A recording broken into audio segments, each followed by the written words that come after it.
So my short answer to how to reach your first 1,000 subscribers here on YouTube is to study your audience, study yourself, study this platform, and then study the numbers. So hey, welcome back to the channel. My name is Sherelle, and I am so excited to make today's video. I'm honestly speechless, but I did want to take a second to first thank you all for your love and support, and thank you for being a subscriber here on this channel. Now, if you're interested in creating content here on YouTube, you want this to be your primary platform for long form content, today's video, we're going to get into what I think helped me reach my first 1,000 subscribers. This is perfect for the women who are building their personal brands. You are establishing yourself as a thought leader in your space, and maybe you want to create content here on YouTube to attract opportunities, either your ideal clients, brand opportunities, or any other profitable opportunities. Be sure to hit the subscribe button. I'm actually thinking about doing like a YouTube playlist. If you're interested in content like that, let me know in the comments. The goal is to have a playlist that covers everything that I'm learning, things that you can apply to your own journey. Now, with all of that being said, let's get into it.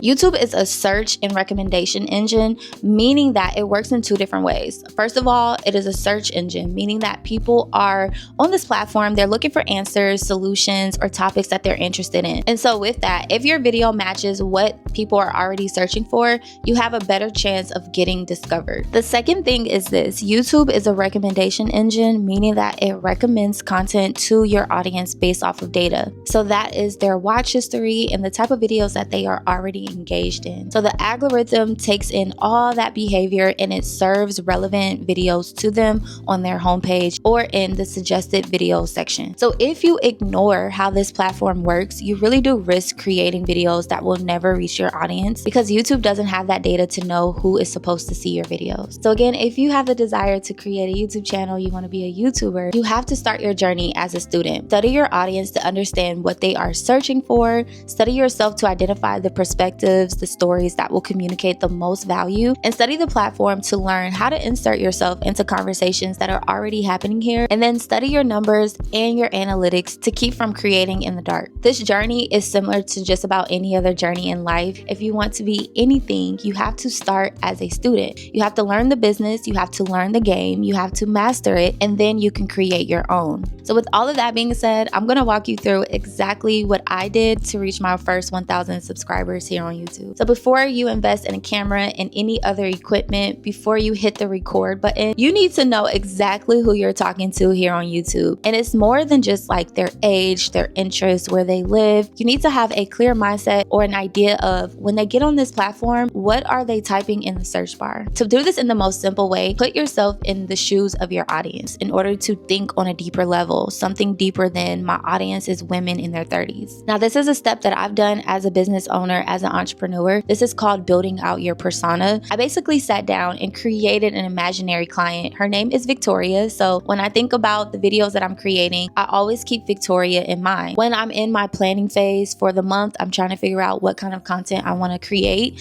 Always keep in mind, like, what is Victoria searching for? What kind of problems does she have? What are the solutions she's maybe looking for? I like to think of, if she is in the process of getting on YouTube because she has a problem, what exactly is she looking for? Is she looking for one topic with everything involved in it? Is she looking for bite-sized topics to help her break a problem down and solve it one step at a time? I like to think about, what kind of encouragement does she maybe need right now? What kind of inspiration is she searching for? And most importantly, I always like to keep in mind the transformation that she's trying to achieve. Is she looking for something that's quick, something she can apply right away? Or is she really invested in this long-term journey of becoming the brand that she wants to be? Once you know who your audience is and you've really sat down to reflect and consider the part of YouTube that they are spending their time in, you should also reflect on the kind of formats that they like. Does your audience like vlog style content? Does your audience like sit down videos where you are breaking down a strategy, where you are sharing a perspective, or just helping them understand how to apply something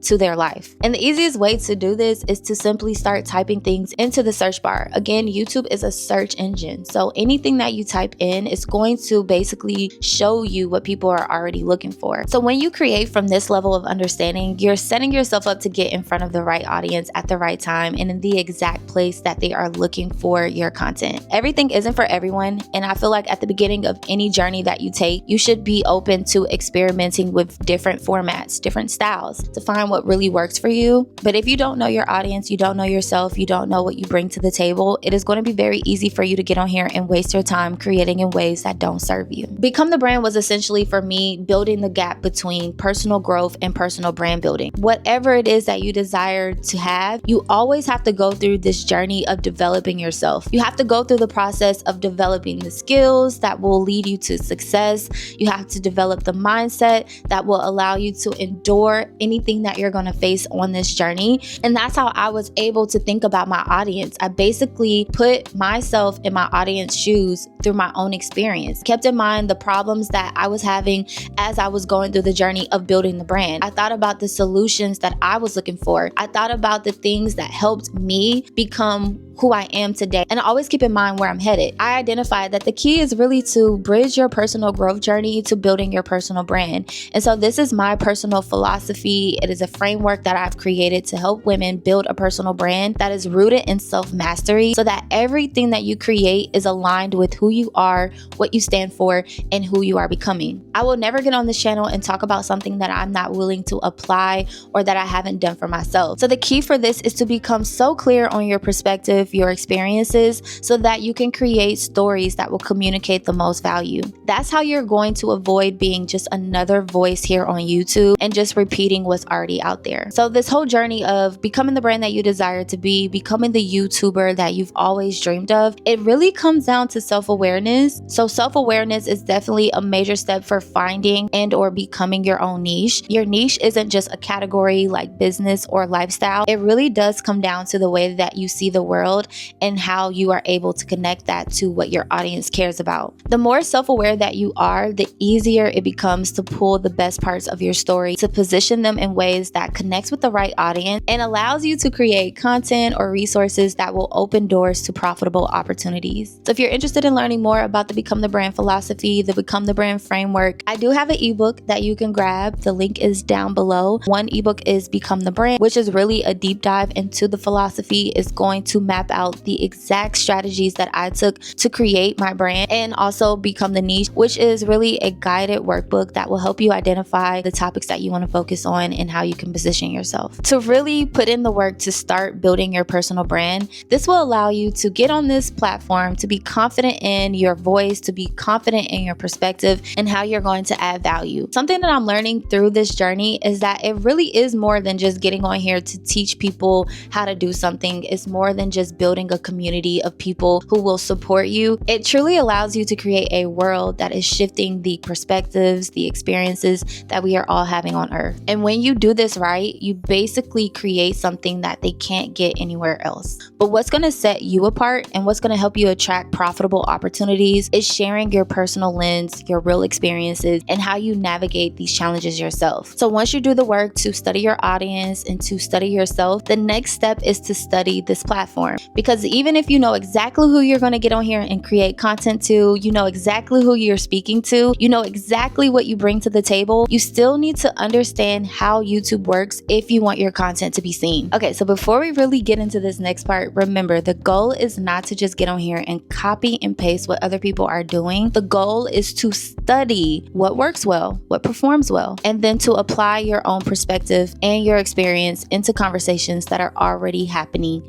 in real time. So I do want to mention you have to do the first two steps before you can do this next one. Otherwise, you risk creating content that puts you into spaces that you don't want to be in. Before we move into the process of studying this platform, you already did the work to study yourself. So the next thing that I want to talk about is understanding what your niche should be. The easiest way to think about your niche is to think about the topics that are most relevant to not only what you're interested in, what your passions are, what you want to speak about, but also what your audience is interested in. And one way to think about this is through Maslow's hierarchy of needs. And you guys know I love to put on my teacher's hat, so let's talk about what this is. So it is a simple framework that shows you the stages of what people need the most, starting with their basic needs. Everyone needs health and safety, and then moving up to relationships. So things like family, belonging, community, and then confidence and recognition. And then finally, a human need is to reach your full potential. So when you think about finding or becoming your niche in this way, it's easy to see why topics like relationships, so dating, marriage, or self-care are really popular. Also health, fitness, wellness, nutrition, mental wellness, another popular niche, and then also wealth, business, career growth, entrepreneurship, and investing. These are basically 3 niches that will never go out of style because they connect directly to our human needs, meaning that there's always going to be people who are interested in searching in these topics. So another part of studying the platform is understanding tags, both for your channel and for your videos. Channel tags are keywords that define what your channel should be known for and discovered for. They basically tell YouTube the big picture topics that you're going to cover on this platform, basically helping the algorithm understand your niche from day one. It can categorize your content and connect it with the right people in search and in suggested videos, as we mentioned before. So when your channel tags are used strategically, they work like SEO, which is search engine optimization for your channel, basically helping the algorithm understand your channel from day one. So the other type of tags are your video tags, and these work on an individual level. These help YouTube confirm the topic of your video so that it can match it with relevant searches and suggested videos. So these should be a mix of your main keywords, variations of your title, and related search terms that your audience might type in. So through my experience, through my observations, I don't think that tags will make or break your channel. In fact, there are a lot of creators that I follow, that I study, and a lot of them don't actually use tags on their videos. But from my experience of using tags, I have channel tags and I also use video tag. I do think it can help YouTube understand your context a little faster, especially when you are new to this platform. The algorithm doesn't know much about you, and therefore there's not a lot of watch history for it to work with. So if you are ready to jumpstart your channel, what you need is what's called a growth video list. Now these are topics or titles that are already performing well for other growing creators, which means that people are finding them, they're clicking on them, they're watching them, engaging with them, and even possibly subscribing. So here's how you're going to build your list. You're going to start by looking for creators than less than 100,000 subscribers. Now back to step 1, where you did the research on topics that your audience is interested in.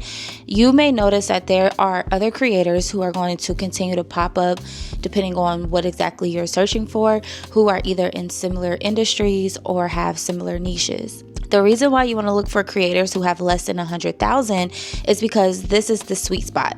They are still growing, meaning they aren't massive channels with either a team or a huge budget. So as you're looking for these topics and you're finding these channels, you want to go through their channels to make sure that they are active and uploading recently. And by recently, I mean at least within the last year. Then you want to filter their videos by what's most popular. Now here's the key. You want to only look for the videos within the last year, as I mentioned, because videos here on YouTube can live for a long time. You want to make sure that you are gathering a list of topics that people are still actively searching for today. As you're going through their videos, pay attention to the outliers. And these are videos that are performing way above the creator's normal average. So for example, if most of their videos get 2,000 views and then suddenly there's one with 15,000 views, that is an outlier. And outliers are basically the gold of anybody's channel because they tell you exactly what the audience is most interested in. Now you can either do this manually or you can speed up this process by using a tool like vidIQ. Now this video is not sponsored, but I have used vidIQ for like the last 6 months just to teach myself this process. Now that I know what to look for, I don't really lean on that tool. But what I did appreciate about using this tool is that it highlights those outliers instantly. It gives you insights into why a video may have taken off. So once you pulled a strong list, and the best way to do this is just go through channels, copy and paste, put it into a Google Doc, and then you can throw that list into ChatGPT. When you get it into ChatGPT, you're going to ask Chat to organize it by views or to spot spot repeated themes or topics and help you shape your own growth video list. Now, I recommend that you aim to get a collection of 12 different topics as a starting point, depending on your schedule that you want to run. Like me, I do one video every week, so 4 videos a month. 12 divided by 4 is 3. So if you collect 12 topics, you have at least 3 months of content that you can work on. And 3 months is a good time for you to just get on here and learn the platform. Don't necessarily focus on trying to, get 100,000 subscribers overnight, but to actually give yourself the wiggle room to learn what it's like or to feel what it's like to be a YouTuber, and not just a YouTuber who's creating content for the sake of going viral. Or again, you want to keep in mind, YouTube is both a search engine and a recommendation engine. That's why your growth videos should focus on proven topics that people are actively searching for, and the best way that you will know that you're in the right spot is based off of how other videos are performing on this platform. So again, this is not meant to just copy and paste what other people are doing. You definitely want to sprinkle in your own creative perspective, your own creativity, from how you design your thumbnail to how you design your actual video. Again, this is us driving with strategy to get discovered, but then using our perspective to help us stand out. So in the next section, I'm going to break down exactly how to track your results so that you know what's working. Assuming that you want to become a YouTuber so that you can build an online community, but also be monetized for the content that you're creating on this platform, you have to apply and be accepted into the YouTube Partner Program. And so to do that, you have to first reach 1,000 subscribers and 4,000 watch hours. These are important milestones to qualify for the YouTube Partner Program, but there are certainly other metrics that you should be focused on to help improve your subscriber count, your total growth, and your watch hours. So let's talk about these other important metrics that will help you reach your first 1,000 subscribers. So the first one that we're going to talk about is impressions. Impressions is how many times your thumbnail has been shown to viewers, meaning that YouTube has indexed your video. They are going to use your title, description, tags, captions, early viewer behavior to understand its topic and to match it with the right audience. Another important metric is your click-through rate. So this is the percentage of people who have clicked on your video after seeing your thumbnail, meaning that your title and your thumbnail are convincing enough for the viewer to choose it. Another important metric is your traffic from suggested videos, and this basically lets you know which other videos are sending traffic to yours, meaning that YouTube sees a strong connection between your video and those videos, so it's placing yours alongside them to capture that audience. So again, your goal for just getting started is just to get into the rhythm of creating and posting content. And as you keep posting, you want to go into your YouTube studio. You want to look at these metrics pretty regularly. Something from my experience that I'm noticing is that as you post more and as you are doing all of these steps, right? So you are studying your audience, you're studying yourself, you're studying thumbnails, titles, topics, themes.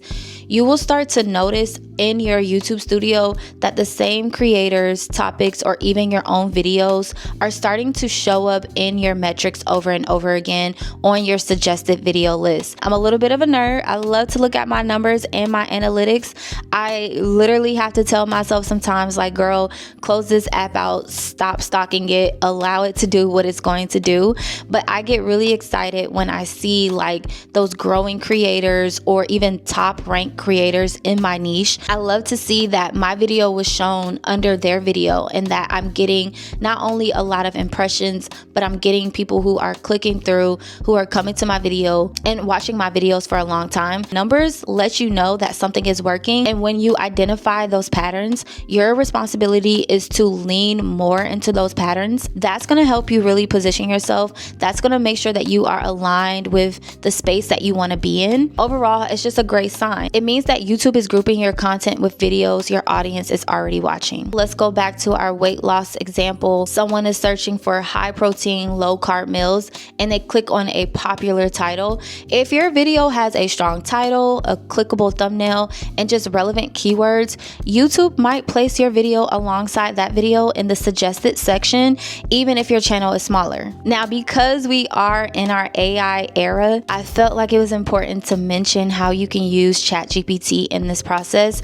but I do want to add this disclaimer that ChatGPT is a tool. It's not meant to drive your strategy. The wrong way to use ChatGPT in this space is just to ask it for YouTube titles or YouTube topics without giving it any data. So the right way that you can go about it is to copy the data that's showing up in your YouTube studio under your suggested video section. You want to copy that data, paste it into ChatGPT, and then have it identify repeated topics or high performing video. You can also use ChatGPT when you are doing your research on topics. You again want to gather the top performing video titles from creators in your niche, paste those into ChatGPT, and ask for an analysis. And you could also use ChatGPT to create fill in the blank title formulas based on what's already proven to get clicks. The goal for this is that you want to just go in and add in those keywords that are relevant to you, your audience, and to your perspective. So all in all, this whole journey of becoming a YouTuber is meant to be fun. It's meant to give you a space where you can express yourself creatively,